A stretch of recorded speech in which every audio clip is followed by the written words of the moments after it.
Dear student, let's read the next chapter, that is balance of payment.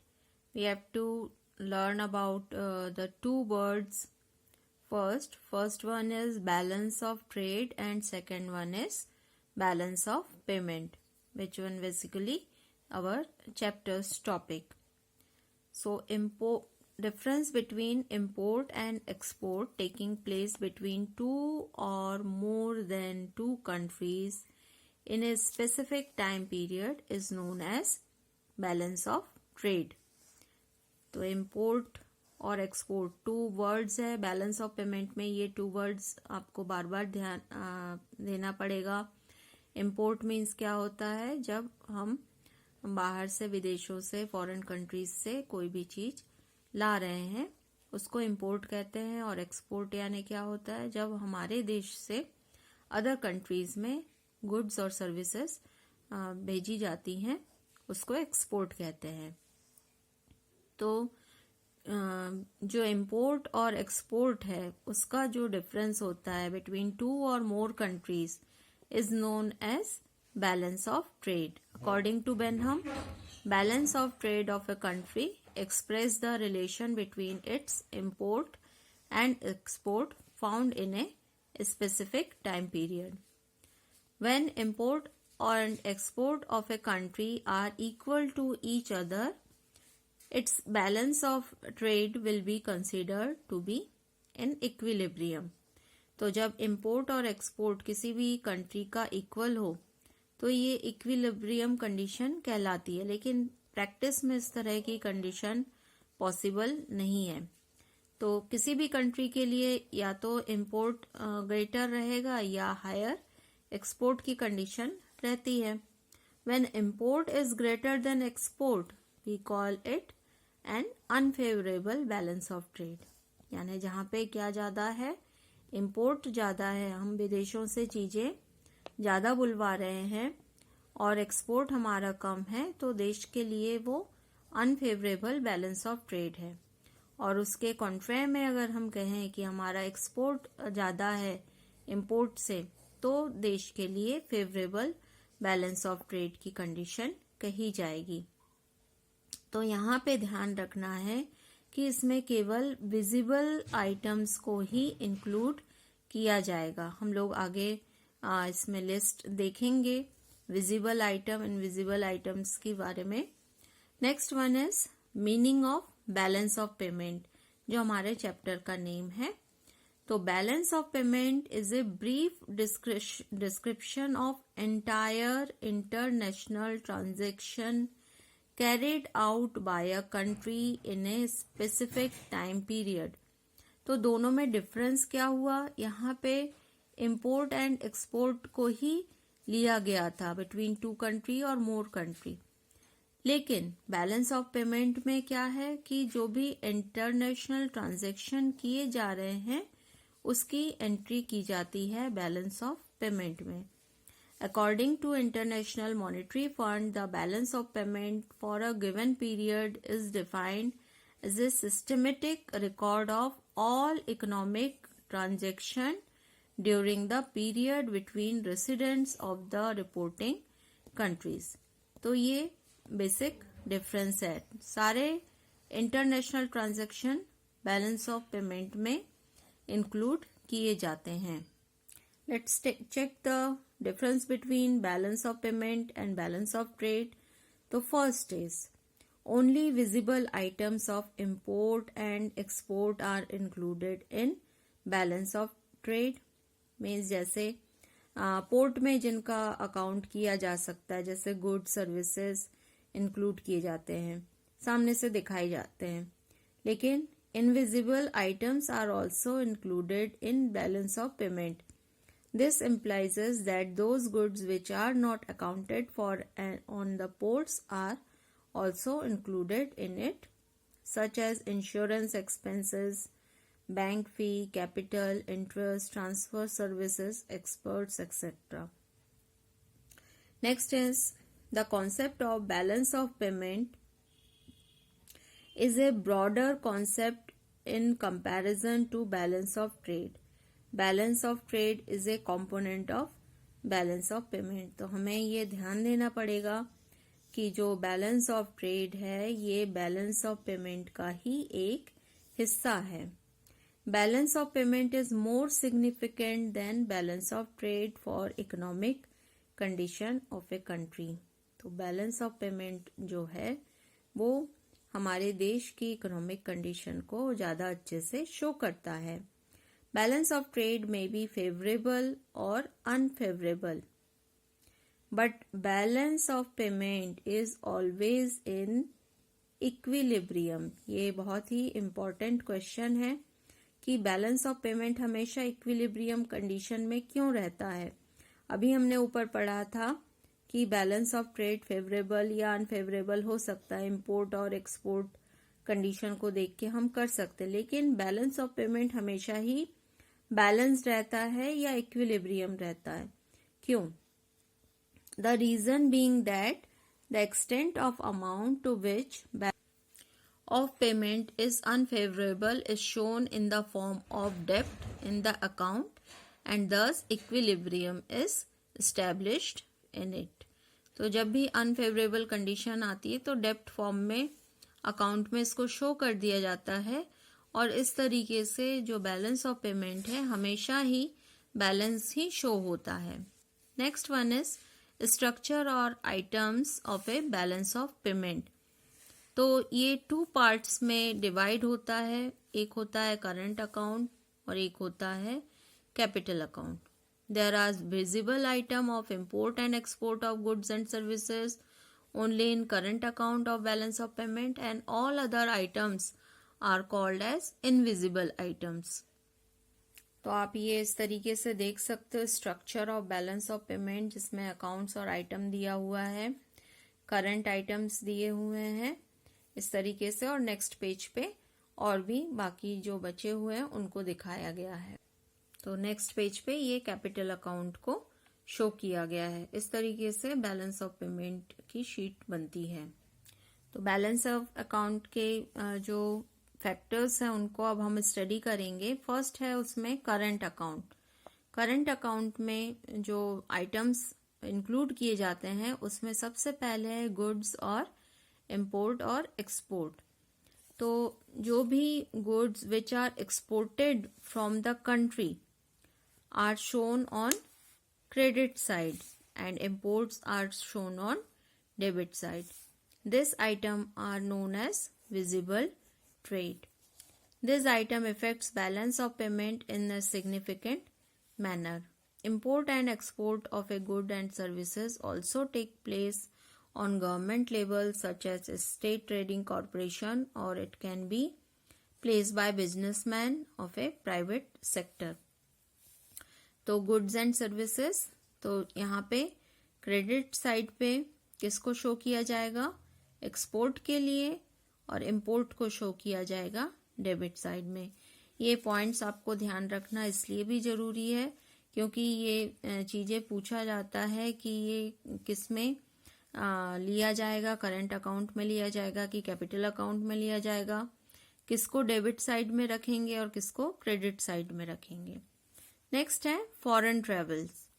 When citizen of a country visit another country for obtaining education or for tourism, they make expenditure there, which is payment for their own country and receipt for another country to which they travel।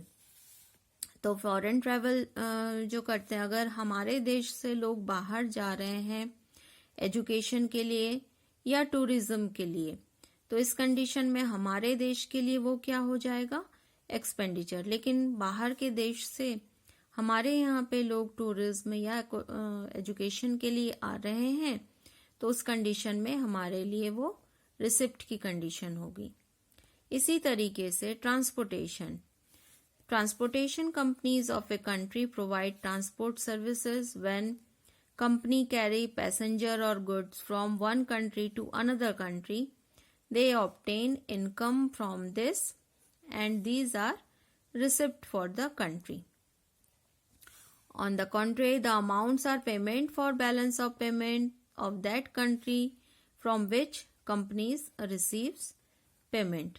तो हमारे यहाँ से दूसरे देशों के लिए passengers या goods जा रहे हैं, तो इस कंडीशन में हमारी इनकम जो है, हमें इनकम मिल रही है। हमारे देश में अगर आ रहे हैं तो हमारे लिए वो पेमेंट रिसीव होगी। Next one is insurance. So companies of different countries perform insurance business in various countries. Insurance premium obtained from business, this business is included in the receipt of that country. अगर premium हमारे देश के लिए मिला हुआ है, हमारे देश की कंपनी ने बाहर जाके वर्क किया हुआ है, तो उस कंडीशन में जो प्रीमियम मिला वो हमारे यहाँ की रिसिप्ट हुई, और जिस देश से प्रीमियम आया हुआ है तो वो उस देश के लिए एक्सपेंसेस में इंक्लूड किया जाएगा। Interest and dividend. So interest and is obtained on amount which is provided as credit by one country to other countries, and dividend is obtained on the amount which is invested in business. So interest and business which is obtained is included in receipt of the country, and the country which obtained money from the borrowings for or conducting business and pay interest and dividends includes this in its payment.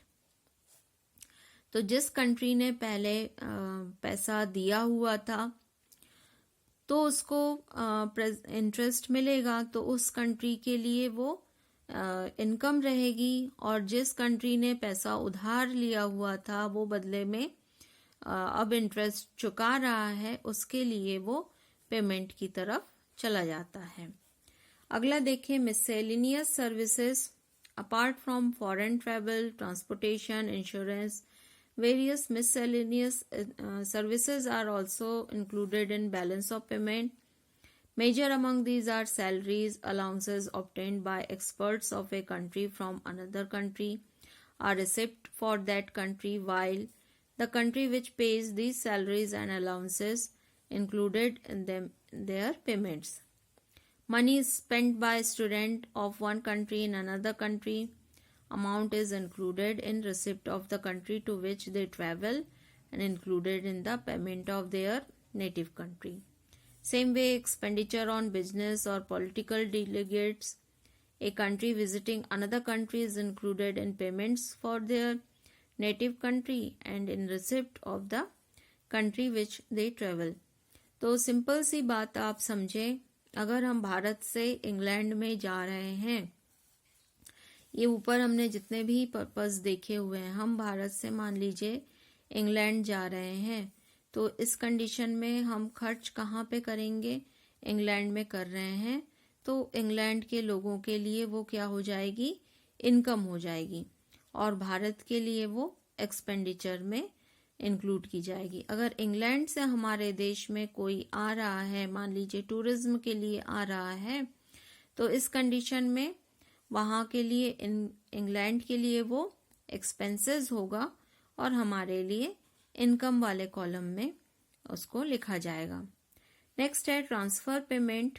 तो generally a country has transfer money regularly on government और private level to other countries. Such expenditure on embassies situated abroad, expenditure on advertisement published in foreign magazine, charity to foreign clubs and institution, expenditure on representative office of private entrepreneurs, business delegate, etc. are included in the receipts and payment of the respective country.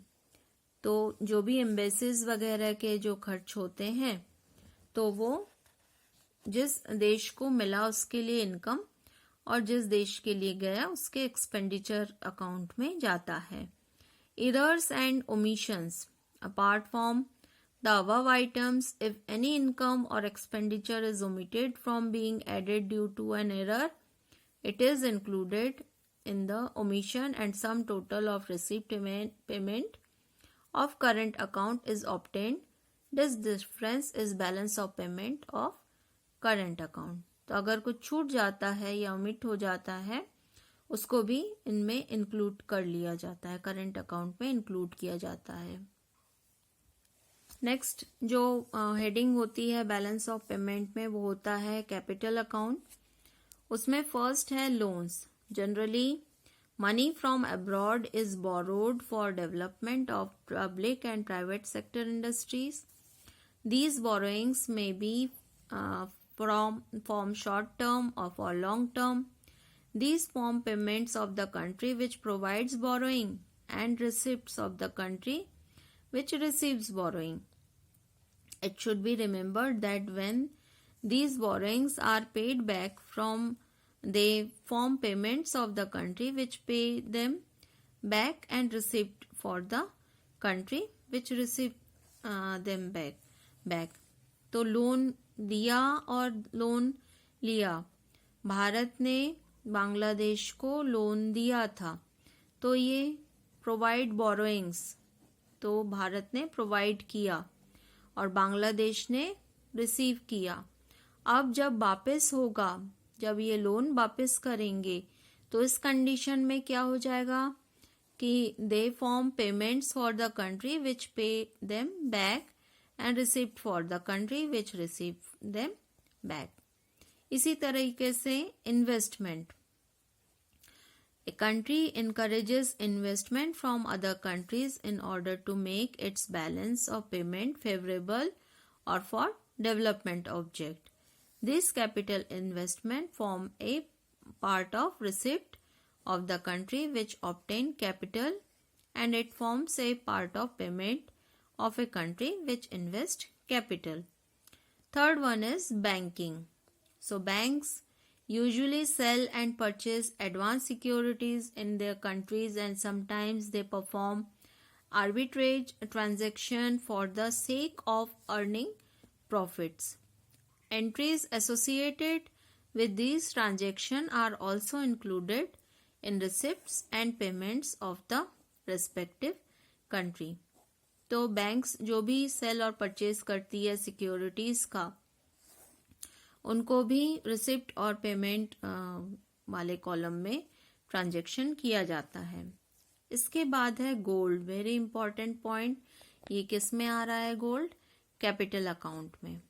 So import और export of gold is done in order to fulfil the difference which remains after summing up the receipts and payments of current account and capital account.